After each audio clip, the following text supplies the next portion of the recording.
গামলা থেকে ভাত উঠানোর সময় পাশ থেকে উঠাতে হবে, মধ্যে থেকে নয়। শিষ্টাচার কি জিনিস? বাচ্চাকে নিয়ে যখন ঘুমাবে মা, তখন ডান কাতে ঘুমাবে, বাচ্চাকে ডান কাতে রাখবে, দোয়া পড়ে ঘুমাবে। শিষ্টাচার কি জিনিস? বাচ্চা যখন টয়লেট পেশাব পায়খানায় যাবে তখন দোয়া বলে দিবে বাপ মা মেয়েকে ছেলেকে। শিষ্টাচার কি জিনিস? মা যখন বাচ্চাকে জামাটা পরাবে তখন ডান হাত ঢোকাবে বাচ্চার আগে, তার শিষ্টাচার কি জিনিস? যখন জুতাটা পরাবে ডান পায়ের জুতা আগে পরাবে। শিষ্টাচার কি জিনিস? ছেলে মেয়েকে বলে দিবে রাস্তার এক পাশ দিয়ে হাঁটবা। শিষ্টাচার কি জিনিস? শিষ্টাচার কাকে বলে? আপনি একটা প্লেট কিনেছেন সিরাজগঞ্জ শহরে, তাতে আছে চিংড়ি মাছ। শিষ্টাচার কি জিনিস? আপনি একটা কিনেছেন তরকারির বাটি, সেটা হলো কাতল মাছ। শিষ্টাচার কি জিনিস? আপনি একটা আয়না কিনেছেন, সেটা হলো রুই মাছ। শিষ্টাচার কি জিনিস? আপনি আপনার বাচ্চার পেশাব পায়খানার জন্য পট কিনেছেন, সেটা হলো ঘোড়া। শিষ্টাচার কি জিনিস? ছেলে মেয়ের জন্য কাপড় কিনেছেন, তাতে আছে কার্টন। শিষ্টাচার কি জিনিস? বাচ্চাকে একটা গেঞ্জি কিনে দিয়েছেন, তাতে লেখা আছে 10। দেখতে দেখতেই নামাজ শেষ। শিষ্টাচার কি জিনিস? দেখছেন বাচ্চা যে মাথার চুল উপরে রেখেছে আর সব নিচে চাঁচা আছে, এটা খ্রিস্টানদের নীতি। শিষ্টাচার কি জিনিস? বুঝলাম না, শিষ্টাচার কাকে বলে? আব্দুর রাজ্জাক সাহেব, শিষ্টাচার কি জিনিস? শিষ্টাচার ঘোড়ার ডিম। সারা রাত ছেলের হাতে মোবাইল আছে, মেয়ের হাতে মোবাইল আছে। যখন ক্লাস 6-এ ছিল তখন মেয়ে ভালো ছিল, যখন ক্লাস 10-এ উঠেছে তখন মেয়ে পশু প্রাণী হয়ে গেছে, গরু ছাগল হয়ে গেছে। সে আর মানুষ নয়, অন্যায় তার কাছে অন্যায় নয়। শিষ্টাচার কি জিনিস? বাপ যে আছে, বাপ পশু প্রাণীর মতো, গরু ছাগলের মতো থাকে, খায়। বুঝেও বোঝে না ওরা, অন্তর আছে বোঝে না, দেখেও দেখে না ওরা, চক্ষু আছে দেখে না, দেখা দরকার। শোনেও শোনে না ওরা, কান আছে শোনে না, শোনা দরকার। উলায়েকা কালানা, প্রাণীর মতো, তারা গরু ছাগলের মতো, তারা কুকুর শ্রীর মতো, বালু মাজাল বরং তার চেয়ে খারাপ। সম্মানিত দিনী ভাই বোন, বাপ 3টে মেয়ে লালন পালন করেন, এমন আল্লাহ নবী বলছেন, শোনেন শোনেন শোনেন, কেউ যদি 2টা মেয়ে লালন পালন করে তো সেই পিতা আর আমি জান্নাতে এইভাবে থাকবো। এ দেখেন, এবার আঙ্গুল দুটিকে তর্জনী আর মধ্যমা জমা করে দিলেন। পৃথিবীর মানুষ শোনা রেখো, 2টা মেয়ের যদি লালন পালন করে কোন পিতা, তাহলে সেই পিতা আর আমি মুহাম্মদ সাল্লাল্লাহু আলাইহি ওয়াসাল্লাম জান্নাতে এভাবে থাকবো। তখন তর্জনের মধ্যমা জমা আছে। আর একটা কথা শোনেন, কেউ যদি এতিমের লালন পালন করে, এতিম, তাহলে সেই ব্যক্তি আর আমি মুহাম্মদ সাল্লাল্লাহু আলাইহি ওয়াসাল্লাম জান্নাতে একসাথে থাকবো। তবে এরকম বুঝা গেল না নাকি? একটু কি আছে, একটু ফাঁকা আছে। 2টা মেয়ের লালন পালনও বিশাল ব্যাপার। যদি 10টা ছেলেকে মাস্টার ডিগ্রি পাস করান তো এক নেকিও হবে না। ইন্না লিল্লাহি ওয়া ইন্না ইলাইহি রাজিউন। তো পড়াশোনা করাবো কেন? জন্ম দিয়েছেন এই জন্য। না পড়াশোনা করলে যা পাপ হবে সব আপনার, যা পাপ করবে সব আপনার, ওটা আপনার জিম্মেদারি। শুধু কি পড়াশোনা, জন্মের সাথে সাথে তাকে পাশে আজান দিতে হবে, একামত নয়, তাহনিক করতে হবে। পরহেজগার মানুষের কাছে নিয়ে গিয়ে খেজুর চাপিয়ে জিভাতে দিতে হবে, তাহনিক করতে হবে। 7 দিনের দিন আকিকা দিতে হবে, দিতেই হবে। 14 দিনে চলে না, 21 দিনে চলে না, জীবনে একদিন চলে না। চাঁপাই নবাবগঞ্জের ভাষাতে আপনি তো আকিকা দিবেন দেবেন, আপনার বাপকে দিতে হবে, ওটার জিম্মেদারি বাপ হিসাবে। কানা ছাগল দিবে না, ল্যাংড়া দিবে না, খোড়া দিবে না, 2 মাসের দিবে না, 6 মাসের দিবে, দিতেই হবে। ছেলের জন্য 2টা, মেয়ের জন্য 1টা, কানা খোড়া যাই হোক, 6 মাসের 2 মাসের হোক। ওটা তো আর কুরবানি নয়, কুরবানি ওটা ভিন্ন জিনিস, বিশাল ব্যাপার। কুরবানি মানে বিশাল ব্যাপার। যেসব কাজে, বড় বড় কাজে জান্নাত পাওয়া যায়, তার একটা বড় কাজ হলো কুরবানি। কুরবানি মানে দাঁত সুন্দর উঠেছে কিনা দেখো, ঝকঝকে। কুরবানি মানে পা ঠিক আছে কিনা দেখো। কুরবানি মানে চোখ ঠিকঠাক আছে কিনা দেখো। কুরবানি মানে কান ঠিকঠাক আছে কিনা দেখো। কুরবানি মানে লেজ ঠিকঠাক আছে কিনা দেখো। কুরবানি মানে মোটা তাজা আছে কিনা দেখো। কুরবানি মানে ঝকঝকে কিনা দেখো। ওটা নেকির জন্য, ওটা হতেই হবে। কুরবানি দিয়েন না, দিলে ভালো দিতে হবে। ভাগে যে কে বললো আপনাদেরকে বেকায়দায় ফেলে দিল, হুজুরও বললেন হ্যাঁ কে বলেছে ভাগে চলবে না, তো দিলেন, দিয়ে কলিজা নিয়ে গন্ডগোল করছেন, এটা হলো? এগুলো হবে না।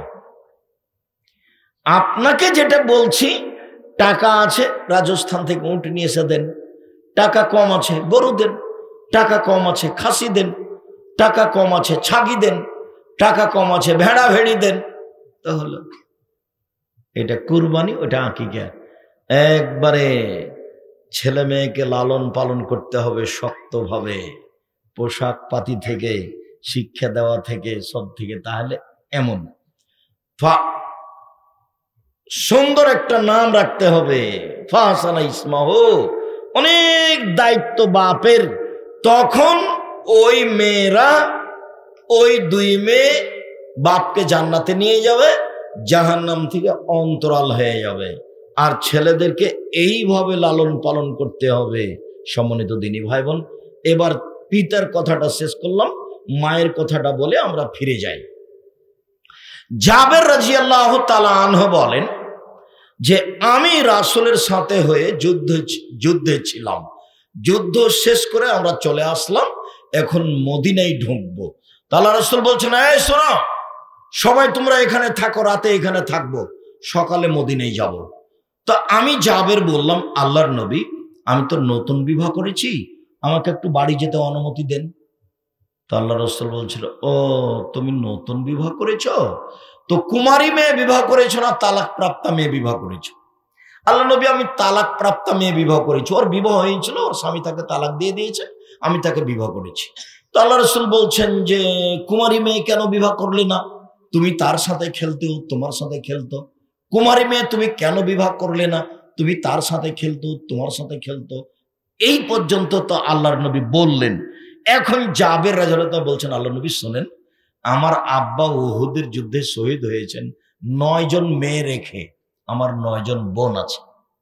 আল্লাহ নবী শোনেন, আমার আব্বা উহুদের যুদ্ধে শহীদ হয়েছেন 9 জন মেয়ে রেখে, আমার 9 জন বোন আছে। আকরাহু আনা তাযাওয়াজা মিসলাহুন্না, ওদের সমবয়সের মেয়েকে, কম বয়সের মেয়েকে, বুদ্ধি কম মেয়েকে আমি বিবাহ করা পছন্দ করিনি 4টা কারণে। আমি আমার বোনদের বয়সের মেয়েকে বিবাহ করা পছন্দ করিনি 4টা কারণে। এক, লিতুআল্লিমাহুন্না, আমার স্ত্রী যেন আমার বোনদেরকে বিদ্যা শিখাতে পারে। মায়ের কথা চলছে। 2, লিতুআদ্দিবাহুন্না, আমার স্ত্রী যেন আমার বোনদেরকে শিষ্টাচার শিখাতে পারে। 3, লিতুরাজ্জিলাহুন্না, আমার স্ত্রী যেন আমার বোনদের মাথার চুল চিরুনি করে, সাজগোজ করে, পরিপাটি করে রাখতে পারে। 4, লিতাকুমা আলাইহিন্না, আমার স্ত্রী যেন আমার বোনদের উপরে পাহারা দিতে পারে। কি দিয়ে বুঝাই আপনাকে আমি? হাদিস তো বুখারী মুসলিম পড়ে আছে, হাদিসে 1450 বছর থেকে আছে, ওর দাম নাই কারোর কাছে। কে পড়ে? হুজুরি পড়ে, দাম দেয় না, আপনি কি দিবেন? আল্লাহ নবী বলছেন, আমার জীবনে বড় আশঙ্কা 3টে। 1, আইম্মাতা মুজিল্লিন, ভ্রান্ত হুজুর ধর্ম বেচা খাবে, এটা আমার ভয়। আমি এই কথা বলিনি, এই কথা মুহাম্মদ সাল্লাল্লাহু আলাইহি ওয়াসাল্লাম বলেছেন। 2, সাতালতাহিকু কাবাইলু মিন উম্মতি বিল মুশরিকিন, আমার উম্মত হিন্দুদের সাথে মিশে যাবে, এটা আমার ভয়। 3, সাতাবুদু কাবাইলু মিন উম্মতি বিল আওসান, আমার উম্মত মূর্তি পূজা করবে, এটা আমার ভয়। এই 3টে আমার আশঙ্কা, ভয়। 1, হুজুর ধর্ম বেচে খাবে, শতকরা 95 জন বক্তা মিথ্যুক আমার তদন্তে, শতকরা 98 জন মুফাসসির মিথ্যুক আমার তদন্তে, তবে আমি মানুষ। এখন যদি উমর রাদিয়াল্লাহু তাআলা এই দেশে থাকতেন বেঁচে, শতকরা 95 জন বক্তারা আজীবন জেল হতো, তারা কেউ বের হতে পারত না। যখন জনগণের সামনে দাঁড়ায়, হাজার হাজার লাখ মানুষের সামনে, তখন ও কি বলে সেটা ও নিজেও জানে না। আল্লাহর নবী আশঙ্কা করে গেলেন এই তিনটে। আরো একটু কথা এখানে বলে রাখি, আবার এখানে ফিরে আসছি। আল্লাহ নবী বলছেন, আশঙ্কা করে বলছে পৃথিবীর মানুষ শুনে রেখো, আমার উম্মত ইহুদি খ্রিস্টানদের সাথে মিশে যাবে। ডান হাতের বিঘত যেমন বাম হাতের সমান, সমান সমান মিশে যাবে চাল চলনে, কথাবার্তাতে, পোশাক আশাকে। আবার বলছেন, পৃথিবীর মানুষ শুনে রেখো, ডান পায়ের জুতা যেমন বাম পায়ের সমান, সমান সমান জুতা, এইটা যেমন সমান সমান আমার উম্মত ইহুদি খ্রিস্টানদের সাথে মিশে যাবে পোশাক আশাকে, চাল চলনে, বিদ্যাতে, খাতা কলমে, রাস্তাঘাটে, খাওয়া দাওয়াতে, সব জায়গাতে মিশে যাবে। এবার নিচে নামতে লাগলেন আল্লাহর নবী ভাষাগত ভাবে। নিচে নামতে নামতে নামতে বলছেন, পৃথিবীর মানুষ শুনে রেখো, ইহুদি খ্রিস্টান যদি মায়ের সাথে জেনা করে থাকে, আমার উম্মত তাদের সাথে মিল দিতে গিয়ে মায়ের সাথে জেনা করবে। তুমি বলো, সিরাজগঞ্জ বাজারে গেলে আশেপাশে তোমার আছে জানা, যে লোকটা হজ করে, প্রতি বছর রমজান মাসে উমরা করে, তার সাথে তার মেয়েও আছে, মাস্টার ডিগ্রি পাস করেছে, ও পায়জামাটা পরে আছে, স্কিন পায়জামা পরে আছে, মেয়ে, বাপ মাথায় টুপি দিয়ে আছে। এইটা তোমাকে কেমন লাগছে? তুমি যদি একেও মানুষ বলো তো পশুকে, এও যদি মানুষ হয় তাহলে পশুকে, গরু ছাগল কুকুর শ্রীগেলকে। আল্লাহ নবী যে বললেন যে 3 শ্রেণীর মানুষ জাহান্নামে যাবে, তার এক শ্রেণীর হচ্ছে ওইসব মহিলার যারা পুরুষের পোশাক পরে, পুরুষের শার্ট প্যান্ট পরে, ওরা জাহান্নামে যাবে। সুন্দর করে ভুরু তুলে চিকন করে রেখেছে, আর বাপ মাথায় টুপি দিয়ে আছে। অবাক হতে হয়। আল্লাহ রাসূল এই কথাই বলছেন যে আমার উম্মত মিশে যাবে তাদের সাথে। আমি লন্ডন সাউথ হলে উপর থেকে নিচে নামছি, তো জুমার খুতবার পরে, তো একটা লোক দৌড়িয়ে এসে বলছে, ভাইজান ভাইজান আমার ছেলের জন্য একটু দোয়া করে দেন, আমার ছেলের জন্য একটু দোয়া করে দেন। তো ছেলের মাথায় হাত দিতেই মানে উপরে চুল আছে, সব বাকি চাঁচা আছে। তো এরই মধ্যে আমি ঘুরছিলাম, দেখছি যে ওই ছবিও দেওয়া আছে, চুল ছাটার ওই নাপিতের ঘর ওইখানে। ঘটনায় এক জায়গায় হয়ে গেছে। আমি তো দোয়া করব, তো ঘটনা কি? এইভাবে যে চুল ছাটা নাপিত নিষেধ করেছেন, তা আপনার ছেলে যে সেটা দেখছি। শোনেন, লন্ডন টাকা ইনকাম করতে এসেছি, ধর্ম বিক্রি করতে আসিনি। আদর্শ বেচে খেতে রাজি নয়। টাকা ইনকামের জন্য লন্ডনে এসেছি, আদর্শ বিক্রি করতে আসিনি। আমি মুসলিম, চিররণবীর মরণকে করি না ভয়, মরলে শহীদ বাঁচলে গাজী আমার উভয়ই সমান। মরলেও জান্নাতি, বাঁচলেও জান্নাতি, তার নাম মুসলিম। আহলে হাদিস মানে আরো আহলে হাদিস 100 হাত আগে, মানে ফাঁসি হয়ে গেলেও জোরে চুপে আমিন বলবে না, ওর নাম আহলে হাদিস। ফাঁসি হয়ে গেলেও নিচে হাত বাঁধবে না, ওর নাম আহলে হাদিস। হাদিসের উপরে সেই এত শক্ত, তার নাম আহলে হাদিস। কখনো বন্যায় ভেসে গেছে, আবারও আহলে হাদিস। স্বভাবই উল্টে গেছে। এক, মা মেয়েকে বিদ্যে শিখিয়ে দিল। 2, মা মেয়েকে শিষ্টাচার শিখিয়ে দিল। 3, মা মেয়েকে সাজগোজ করে পরিপাটি করে রাখলো। 4, মা মেয়েকে পাহারা দিল। এই আজকে কলেজ থেকে আসতে দেরি হলো কেন? দেখি তোমার খাতা কলম। তোমার হাতে বড় মোবাইল কেন? কোথায় পেয়েছো? কে দিল তোমাকে? দাঁত খুলে দেবো যদি এই মোবাইলে হাত দাও তাহলে। এর নাম মা। তো মা তো বুঝতে পারেনি যে আমি মা, ওর বাপ বিবাহ দিয়েছে, স্বামীর কাছে গেছে, বাচ্চা হয়ে গেছে, এই জন্য মা। আসলেই যে মা কাকে বলে তা তো জানে না। এই মেয়ে শোনো, তোমাকে বলছি, তোমার মাথার চুল ভাবে সামনের দিক কাটা কেন? তোমার ভরু উঠিয়ে রেখেছো কেন? ফ্যাশন বোরকা পরে এসেছো কেন? ঢিলে ঢালা পড়তে পারোনি? তোমার মা আছে, ওকে খালা বলে ডাকিও। আব্দুর রাজ্জাক সাহেব বলে গেছেন যে আজ থেকে আপনাকে খালা বলবো, নাহলে সৎ মা বলবো। তুমি বলবে সৎমা কেমন আছেন, আসসালামু আলাইকুম। সৎমা বুঝো না? এদিকে দেখো ভাইজান, দেখেন তো সৎমা কেমন জিনিস। নিজের মেয়ে আসছে পাশে, তখন বলছে আদর করে কোলে নিচ্ছে। সৎমা আসছে, সৎ মেয়ে আসছে, সৎ মেয়ে। এখানে আলি করে যা, ওখানে বসে থাক। তোকে যে বললাম ওখানে বসে থাক, এখানে আসলি কেন? বুঝতে পারলেন না মনে হয়? আগে যেটা আদর করে কোলে নিচ্ছিল সেটা হলো নিজের মেয়ে, পরে যেটা ধমকালো ওটা সৎ মেয়ে। তো তোমার ওটা সৎমা, নইলে তোমার ভুরু এরকম ভাবে উঠলো কেন? তোমার নখ বড় কেন? ইহুদি খ্রিস্টানদের পতিতালয়ের মেয়েদের বৈশিষ্ট্য নখে নেইল পালিশ দাও, নখ বড় রাখা। ইহুদি খ্রিস্টানদের পতিতালয়ের মেয়েদের বৈশিষ্ট্য নখে নেইল পালিশ দাও, নখ বড় রাখা। হিন্দু মেয়েদের নীতি কপালে টিপ দাও। তুমি কেন এরকম? ইহুদি খ্রিস্টানদের পতিতালয়ের মেয়েদের অভ্যাস হচ্ছে ভুরু তুলে চিকন করা, আসকারা মাস্কারা দিয়ে সাজগোজ করা। তোমার কেন এমন? ইহুদি খ্রিস্টানদের মেয়েদের নীতি হলো স্কিন পায়জামা পরা, যাতে লজ্জাস্থান বোঝা যায়। তুমি কেন এমন? দাঁত খুলে দেবো একবারে। তার নাম মা। পাহারা দিচ্ছে যে, 1 বিদ্যে, 2 শিষ্টাচার, 3 যত্ন, 4 পাহারাদার। মনে থাকবে না মনে হয়? চলেন ফিরে যাই। ইবাদতের জগতে সবচেয়ে ব্যতিক্রম ইবাদত সিয়াম। কেউ যদি একদিন সিয়াম থাকে আল্লাহর রাস্তে, তাহলে জাহান্নামকে তার থেকে 70 বছরের পর দূরে সরে দেওয়া হবে।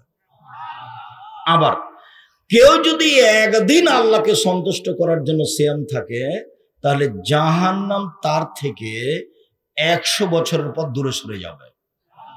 3, কেউ যদি আল্লাহকে সন্তুষ্ট করার জন্য একদিন সিয়াম থাকে, তাহলে জাহান্নাম তার থেকে 500 বছরের পর দূরে সরে যাবে। ফলাফল, কেউ যদি আল্লাহকে সন্তুষ্ট করার জন্য একদিন সিয়াম থাকে, তাহলে ও জান্নাত পাবে।